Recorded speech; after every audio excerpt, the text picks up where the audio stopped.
آقا کریم نے صفوں کو سیدھا کرنے کی تلقین کرتے ہوئے کہا کہ مت سمجھنا کہ میں صرف آگے دیکھ رہا ہوں، میں آگے بھی دیکھ رہا ہوں، میں پیچھے بھی دیکھ رہا ہوں، تمہارے رکوعوں کو بھی دیکھ رہا ہوں اور دلوں میں پیدا ہونے والے خشوعوں کو بھی دیکھ رہا ہوں۔ یہ حضور کی نظر کا کم ہے۔ اور حضرت عبداللہ ابن عباس رضی اللہ تعالیٰ عنہ فرماتے ہیں کان رسول اللہ صلی اللہ علیہ وآلہ وسلم یرا فی اللیل فی الظلمہ کما یرا فی النہار فی الضوء۔ حضور رات کی تاریکی میں یوں دیکھتے تھے جس طرح دن کے اجالے میں دیکھتے تھے۔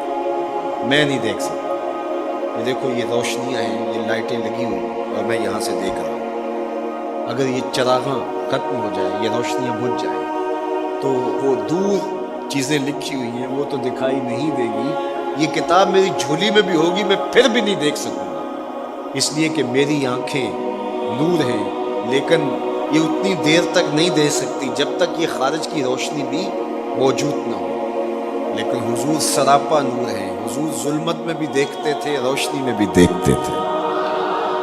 چونکہ میری آنکھیں ان روشنیوں کی محتاج ہیں، کائنات کی ساری روشنیاں شمس و قمر بھی میرے حضور کے محتاج ہیں، اس لیے حضور علیہ السلام شمس و قمر کی روشنی کے محتاج نہیں تھے۔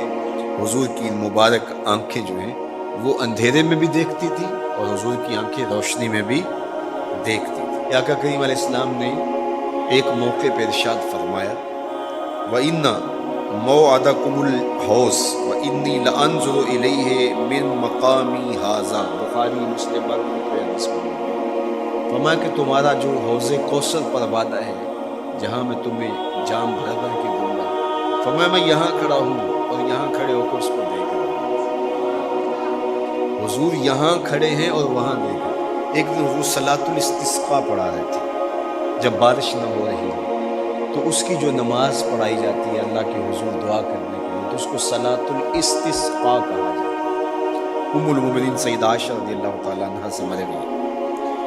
تو نماز پڑھاتے پڑھاتے حضور نے ہاتھ آگے کیا پھر پیچھے کھینچ لیا، تو عمومی طور پہ ایسا نہیں ہوتا، تو صحابہ نے جب دیکھا تو بعد میں کسی نے پوچھا حضور آج نماز میں آپ نے ہاتھ آگے بڑھایا اور پیچھے کھینچ لیا، مجھے بتائیے کہ حالت نماز میں نظر کہاں ہونی چاہیے؟ جائے سجدہ پہ ہونی چاہیے نا، لیکن صحابہ حضور کو دیکھ رہے ہیں۔ اللہ،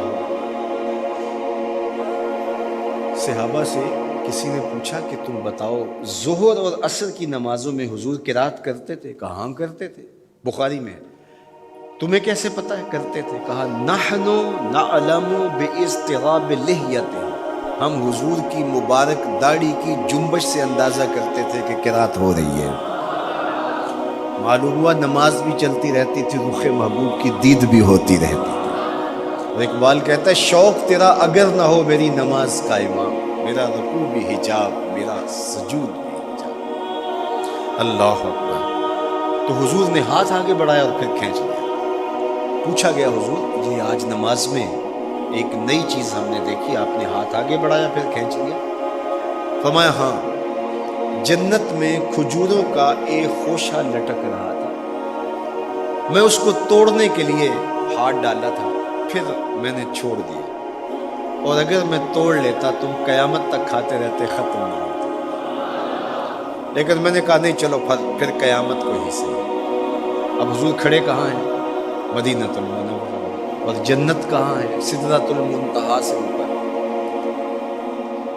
سر پٹ گھوڑا دوڑے اور تیز رفتار گھوڑا، تازی گھوڑا، 500 سال دوڑنے کے بعد پہلے آسمان تک پہنچا، پھر اتنی موٹائی آسمان، پھر دوسرا آسمان، پھر تیسرا آسمان، درمیان میں پھر خلائیں، پھر وہاں سے 7 آسمانوں کے بعد کہیں سدرۃ المنتہا، اور قرآن بتاتا ہے کہ جنت بھی سدرۃ المنتہا کے پاس ہے، پھر آگے جنت، اور جنت کے جو درخت ہیں وہ 70,000 سال کی اونچائی پر، وہاں لٹکتی ہوئی کھجوروں کے خوشے، اور حضور علیہ السلام نے یہاں کھڑے ہو کے ہاتھ بڑھایا اور وہاں حضور کا ہاتھ پہنچ گیا۔